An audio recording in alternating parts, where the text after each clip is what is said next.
Bueno, vamos a comenzar, entonces vamos a llamar al diputado. Vamos a llamar al diputado Enzo Malán y vamos a tener una linda conversación. ¿Cómo estás, Gastoncito, querido? Bien, bien. ¿Vos, Jorge, cómo estás? ¿Todo bien por ahí? Un abrazo enorme. Bien, por suerte, gracias a Dios, Gastón, genial. Como cada lunes, cada martes, digamos ahora, bueno, esperando esta hermosa comunicación. Perfecto, voy a llamar al diputado.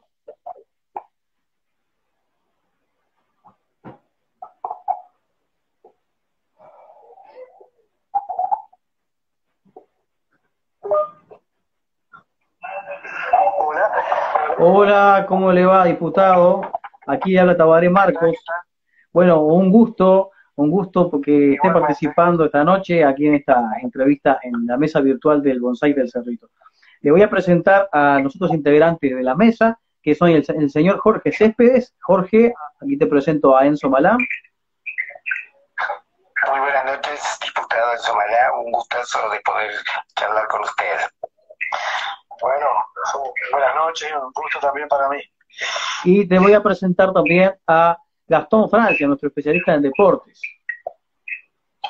Un gusto, espero que te viene y que te sientas cómodo en esta nota acá en la mesa virtual. Bueno, muchas gracias y bueno, también saludos para ti. Perfecto. Bueno, Enzo, tú eres diputado por Soriano del Frente Amplio y vamos a empezar, bueno, conociendo un poco de ti, como habíamos hablado anteriormente por privado. La idea es que la gente conozca un poco cómo llegaste vos a la política. Vos te interesaste desde muy joven, naciste en Soriano, me imagino. Sí, bueno, a ver, primero que nada, yo nací en Mercedes, departamento de Soriano, y bueno, después tuve un periodo que viví en el campo porque mi madre era maestra de escuela rural y bueno, allí fui. Estuve allí cursando hasta quinto de escuela, después volví a la ciudad. Y bueno, y ahí mi idea siempre fue ser maestro de escuela. Capaz que por esa influencia de lo que viví cuando era muy chico. Y bueno, me recibí de maestro, estuve trabajando 23 años. Y en esa actividad de maestro también el tema sindical estaba muy presente. Claro. Entonces creo que ahí siempre esa afinidad digamos, yo entiendo la política como una tarea de transformación de la realidad, ¿verdad? Entonces, transformación para bien de la gente. Entonces, por ahí va esa, digamos, que a veces se dice esa vocación de servicio, bueno, ese es un poco, ¿verdad? De cubrir eso yo también participé en ese tiempo del movimiento Scout, entonces uno de los principios también en eso es transformar esa realidad, para mejorar la calidad de vida de las personas, y bueno, por ahí me encontré en algún momento con algunos compañeros, que después fueron compañeros, que me invitaron a participar del Partido Socialista, y si bien milité en forma, digamos, votante, no lo hacía partidariamente, porque entendía a veces que la tarea sindical y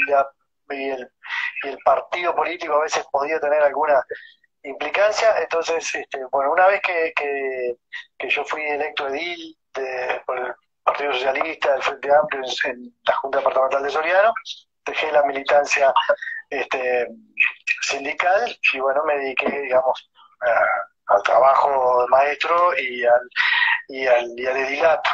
Pasaron 5 años y después, bueno, allí hubo un diputado que estuvo del Frente Amplio 4 periodos, 20 años, y ya dejaba, y bueno, ahí se presentaba la disyuntiva, bueno, ¿qué hacer? ¿Quién lo puede sustituir a este hombre que tuvo 20 años?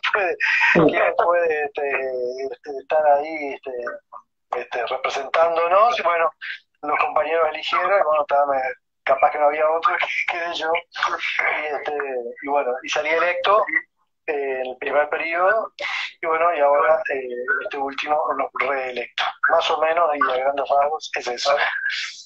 Perfecto, bueno, lo quedó más o menos claro para la audiencia y para nosotros, esa llegada a la política suya, y bueno, como usted dice, ya desde sus orígenes, tanto como ser maestro, como en la parte de los Boy Scouts, también como usted mencionaba, son todas cosas que le llevan a buscar la parte de integración y de interactuar con la sociedad, ¿verdad?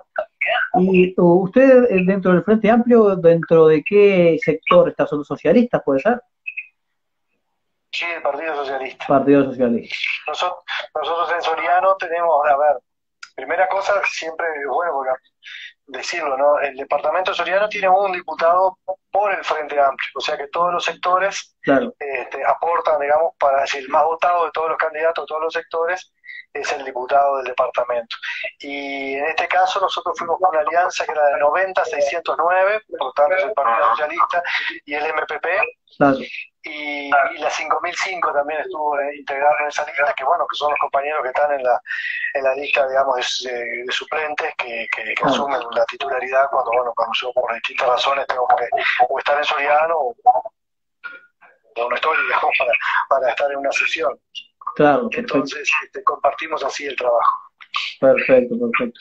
Jorge, Gastón, ¿quieren hacer alguna pregunta?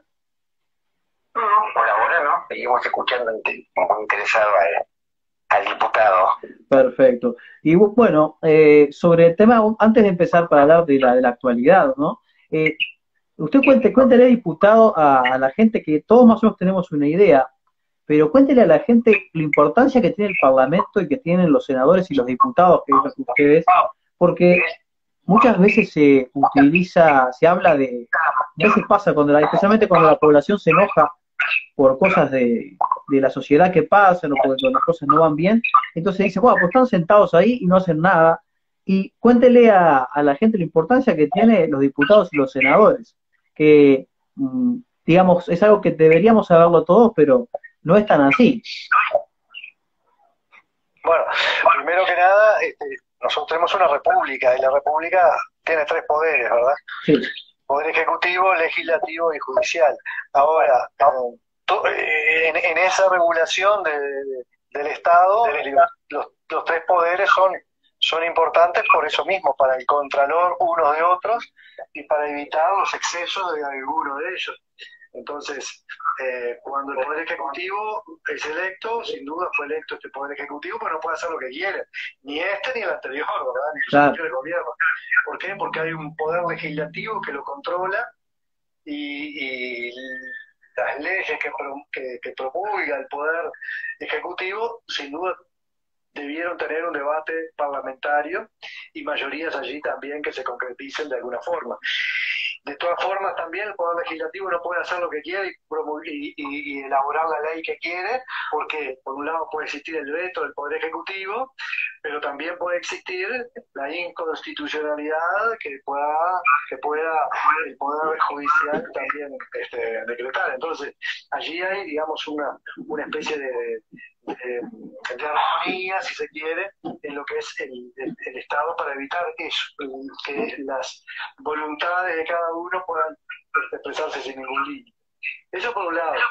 Después, por otro lado, el tema que a veces pasa, que uno ve diputados y senadores sentados y a veces largas horas, como a veces nos ha tocado las interpelaciones, o sesiones investigadoras de muchísimas horas. Bueno, eso es quizás lo que se ve y que es lo menos legislativo, si se quiere, lo más parlamentario. Claro. Pero, por ejemplo, ahora yo estaba estudiando una serie de expedientes que tienen que ver, porque mañana tengo reunión de Constitución y Códigos, las comisiones que yo integro, y hay una serie de temas del orden del día que uno tiene que llevar una postura y hay que leer las distintas posiciones, llamados a los asesores para que nos digan determinado tema, si merece alguna corrección o no, está bien. Hace muy poco se votó el tema del Congreso Nacional de Ediles, bueno, tuvimos que recibir al Congreso Nacional de Ediles, a distintos asesores de derecho constitucional para ver si ese organismo se podía crear o no. Bueno, si uno quiere trabajar seriamente, ese trabajo de comisión, que quizás el que menos se ve, es el que es el legislativo, sin dudas. Y después hay otro, que es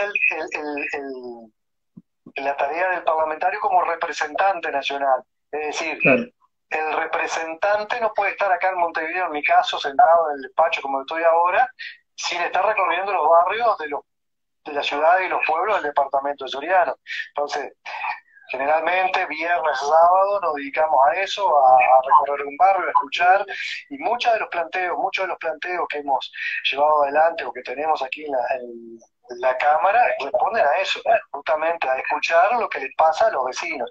Algunas cosas son municipales o departamentales, bueno, se las trasladamos al intendente o al alcalde o a los concejales o a los ediles para que lo planteen así, pero el estar cerca de la gente es lo que te hace, digamos, completar este ciclo de representante nacional, de diputado, que tiene que ver con eso, con representar, con controlar al Poder Ejecutivo, como decía hoy, también con la otra función que es la de legislar. O sea que es bastante más de ver en una cámara de televisión a unos sentados en una butaca allí, bastante incómoda, sobre todo la de diputados. Me han dicho que la de los senadores es más cómoda, pero Sí, ¿no? la de los senadores es bastante incómoda.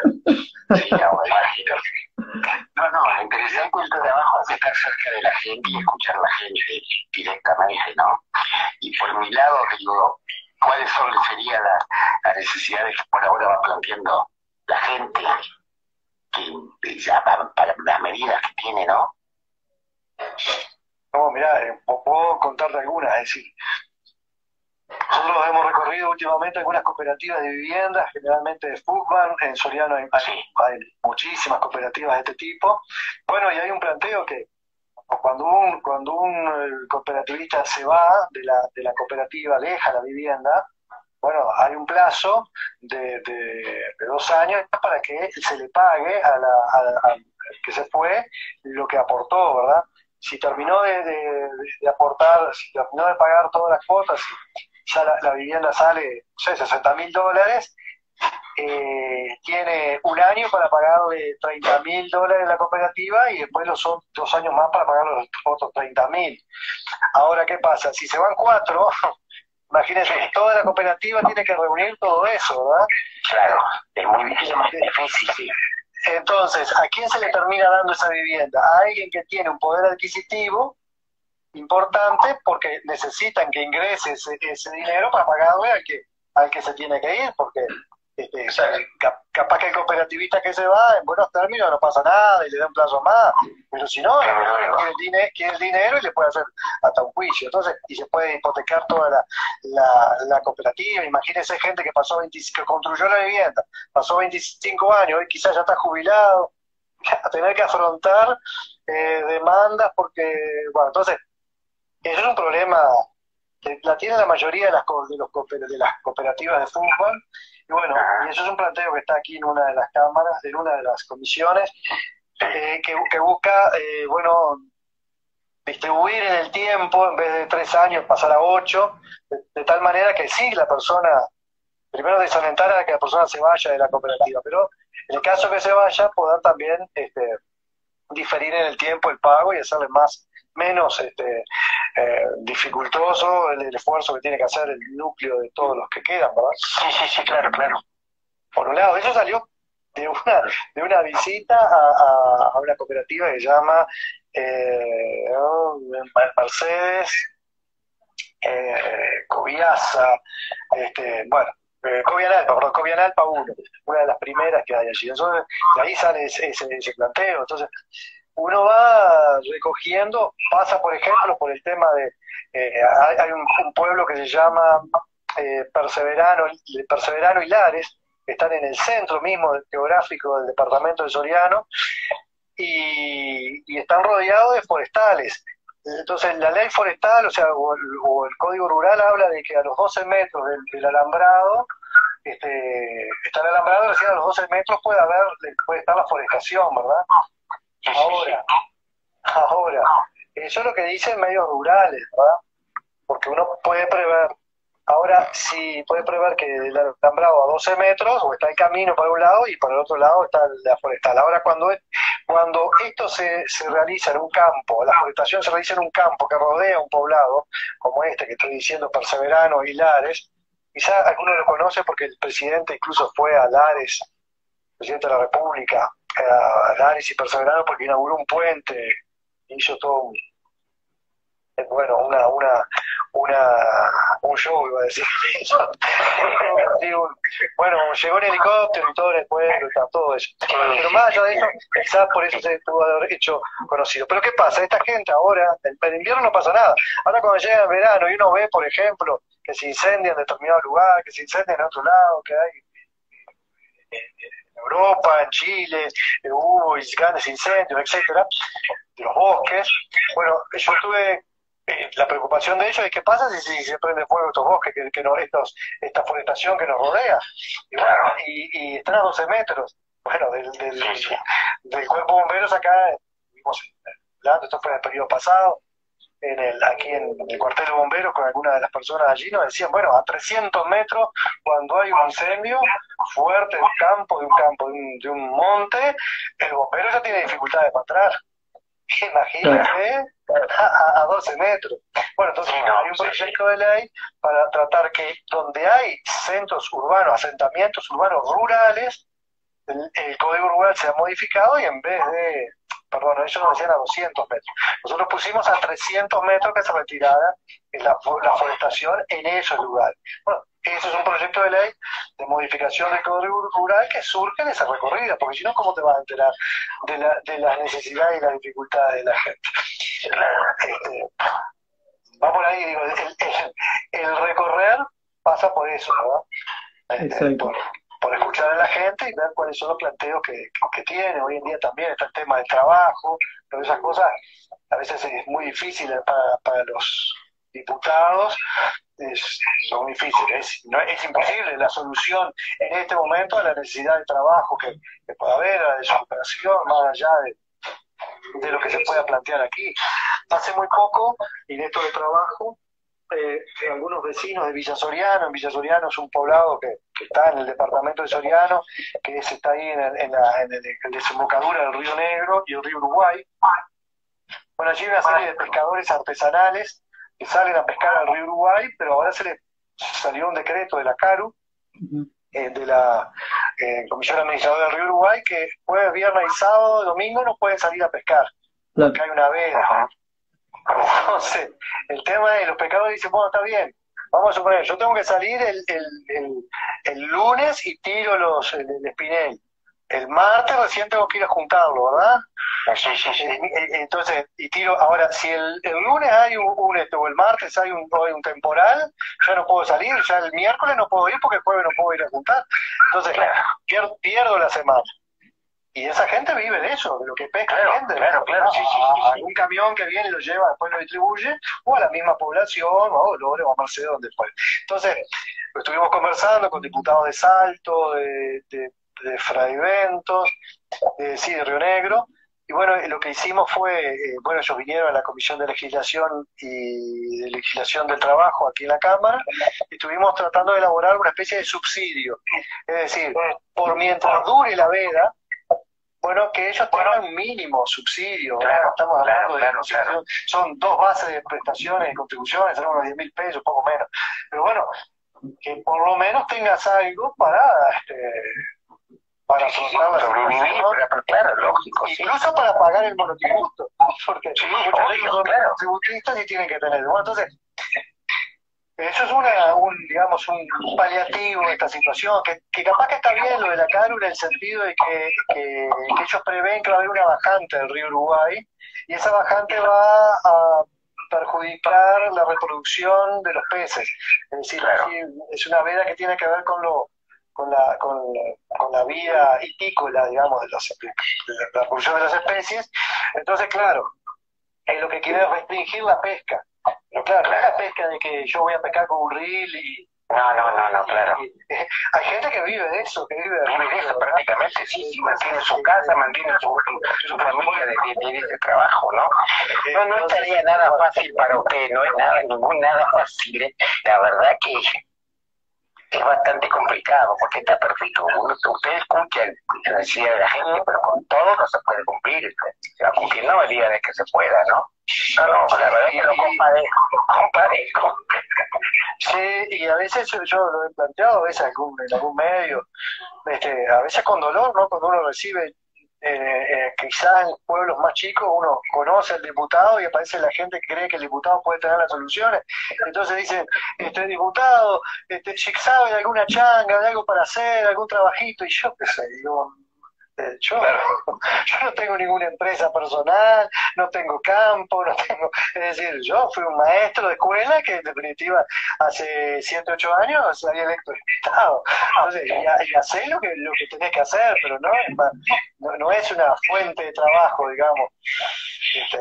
Entonces, obviamente.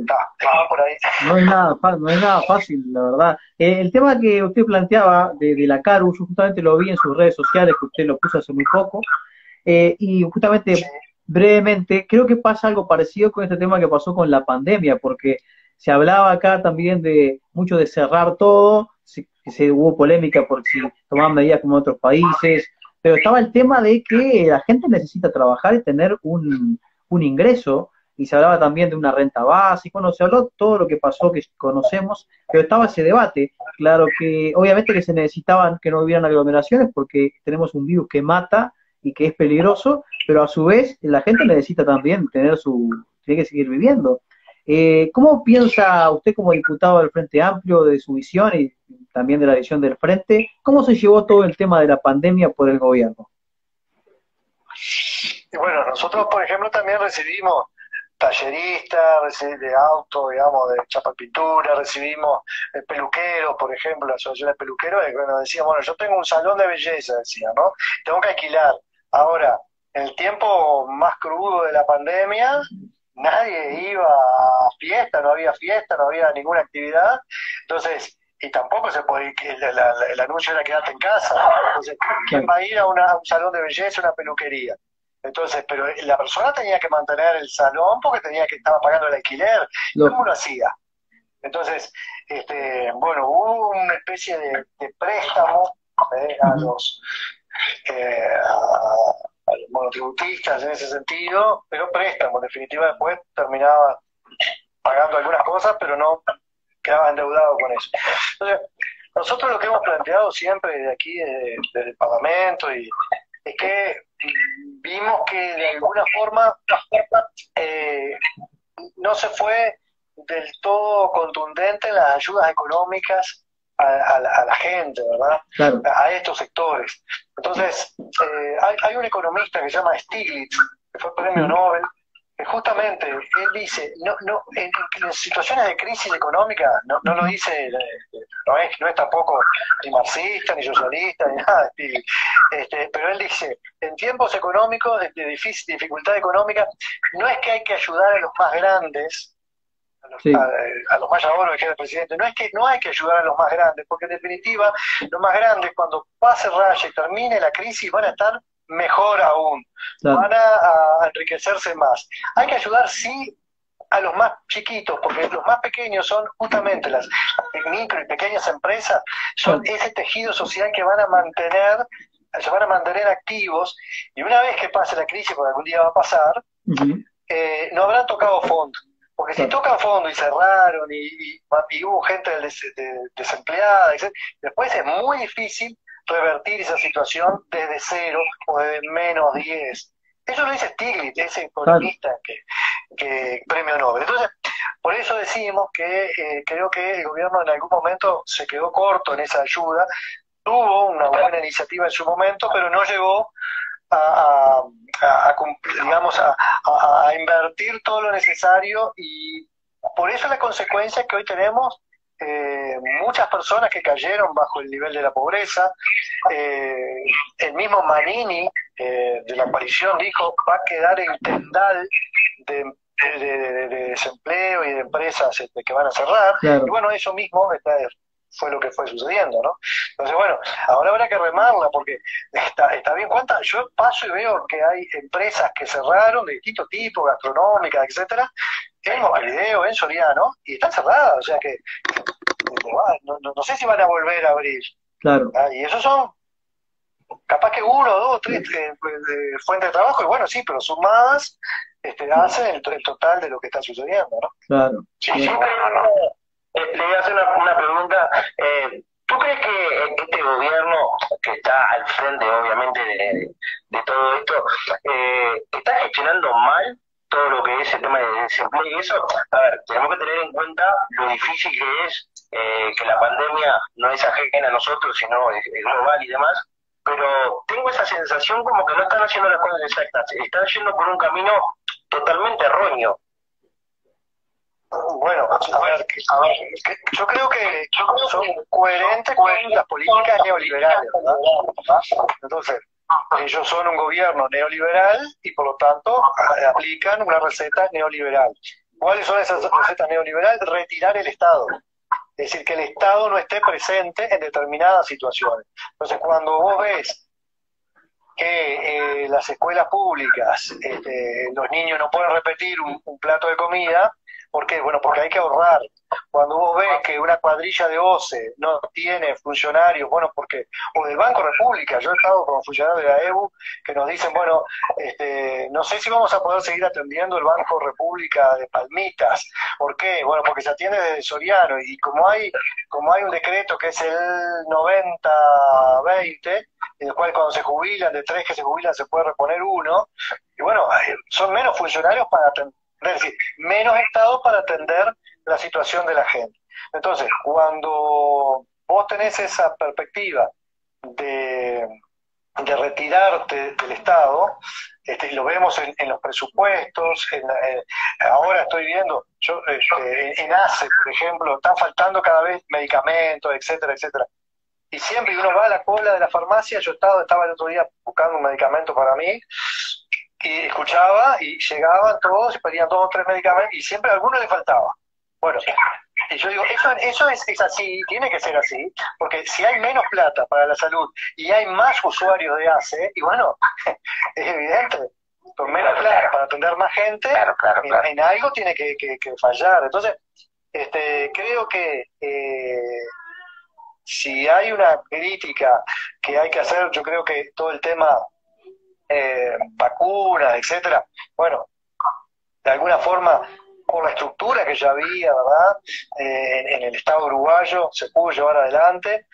Bueno, yo creo que la parte de compensación económica a la familia, sobre todo a los sectores de menores ingresos, no se tuvo del todo acertado.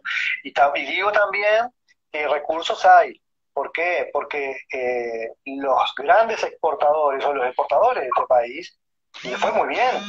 Las exportaciones aumentaron, hubo muchos rubros que aumentaron, y ellos no participaron en la distribución de estos ingresos.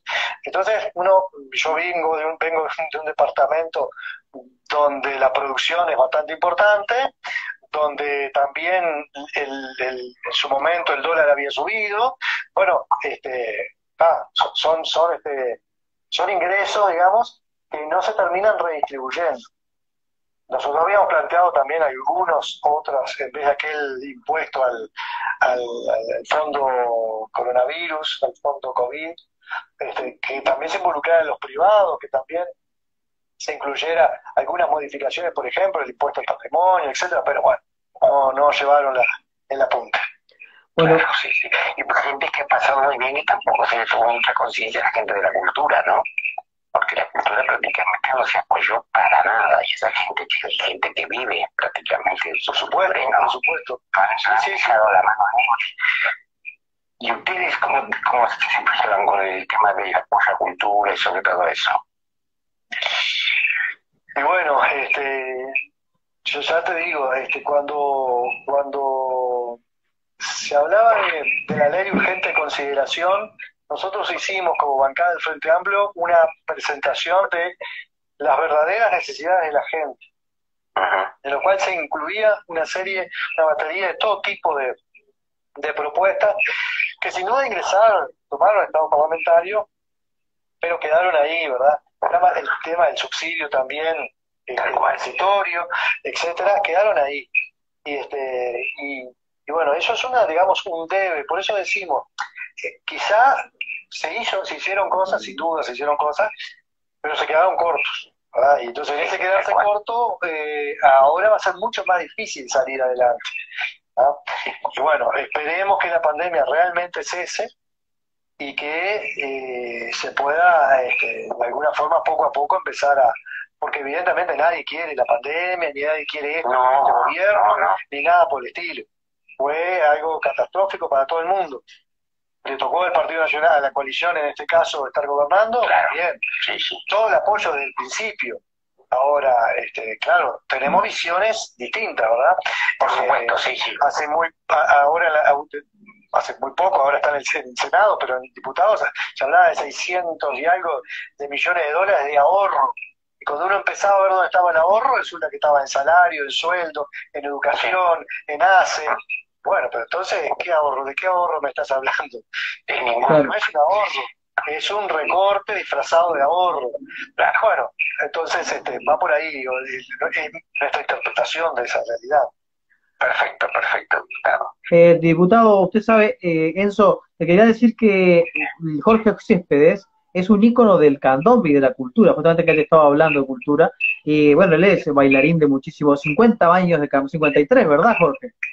53, sí. 53 años de carnaval y que ha desfilado con las mayores figuras de nuestro carnaval, nuestro candombe, con Rosa Luna, por ejemplo, por decirte, alguien que lo conocemos todos. Entonces, por eso te está hablando un referente de la cultura, por eso también él se sentía muy preocupado por el tema. Jorge, si tuvieras que preguntarle algo para el ambiente del carnaval, algo que necesite el candombe del carnaval, para a un político como Enzo. No, a ver, pobre, con todo el trabajo que tiene de una hacerle periodismo por un foro que carnaval, a ver, la parte nuestra que todos lo tenemos encima del carnaval, nos embanderamos cuando llega carnaval.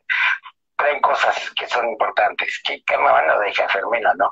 Así que puedo pedir al diputado, van a hacer llamada a Mercedes, van a... No, a ver, yo pienso, que el carnaval supone fuente de trabajo también, ¿no? Por eso, las propias del carnaval, pero también todo lo digamos, lo indirecto o muy directo. Tal cual. Con todo eso que tiene que ver con los desfiles, con los tablados, etcétera. Todo eso. Por eso fue mi pregunta hacia la cultura general, no solamente volviendo uno, o sea, porque llegamos a de vuelta. La cultura es todo en general, por eso fue la pregunta, diputado. Bueno, y hablando de cultura, usted sabe que en el interior nosotros teníamos los centros MEC. Sí, los MEC, sí. Y bueno, sabe que desaparecieron, ¿no? No sabía. Bueno, entonces, nosotros decimos, bueno, quien llegó al gobierno tiene la potestad de reformular, ¿verdad? Pero para nosotros, para el interior del país, era muy importante lo que se desarrollaba en esos centros, claro. centros de cultura. Sí. Entonces se eliminan en busca de buscar otra cosa mejor, que capaz que lo presenta, pero todavía no se ha presentado cuál es lo otro mejor, ¿verdad? No le va a dar los 5 años para pensar, ¿vale? No le va a dar los 5 años para pensar algo nuevo, diputado, lamentablemente. Que no quiere nada más. Bien, pero ve como a veces hay cosas que a veces lo que se busca es, bueno, como lo hicieron otros, a veces se habla de política de Estado, y queda muy lindo decir eso, mirá qué lindo, la cultura debe ser, la educación debe ser como política de Estado, pero resulta que llegás y lo que haces es desmantelar algo porque lo hicieron los otros que estaban antes, ¿no? Y no terminás de proponer algo novedoso, nuevo, distinto. Eso realmente es, digamos, un ataque a la cultura, ¿no? Al cual siempre atacar por el lado más débil, ¿verdad? Perfecto. Sí, porque en un barrio, las usinas culturales, por ejemplo, en un barrio determinado de la ciudad de Mercedes o en una localidad del interior del departamento de Soriano, quizá el centro MEC era la única referencia donde hacía cursos. Yo pude participar en algún momento de talleres de escritura y se terminaba eso con la edición de un libro con poesía, poema o narrativa de distintos pobladores de la zona. Entonces, bueno, uno dice, verá, pero para ellos es muy importante. Claro. Para el desarrollo como persona, expresarse a través de, ya sea poesía, ya sea narrativa, etcétera. Por supuesto. Bueno, entonces esas cosas me parece que no debieran quedar de lado. Claro, hay que reflotarlo, hay que reflotarlo. Si Dios quiere, saldremos adelante. Diputado, estamos llegando cerca del final y queremos redondear con, vamos a tratar, tenemos cantidad de cosas, se me quedaron en el tintero muchas cosas, yo quería hablar un poco de las interpelaciones que se habían hecho hace poco, pero no lo va a dar el tiempo, pero quiero cerrar con, después le digo a Gastón si quiere hacer una pregunta, pero quiero cerrar con el tema de la LUC y que usted le diga a nuestra audiencia, a la gente, por qué hay que derogar ciertos artículos de la LUC, porque la gente se va a empezar a preguntar, o sea, ya se está preguntando y bueno, obviamente se está haciendo campaña, es un tema que está candente.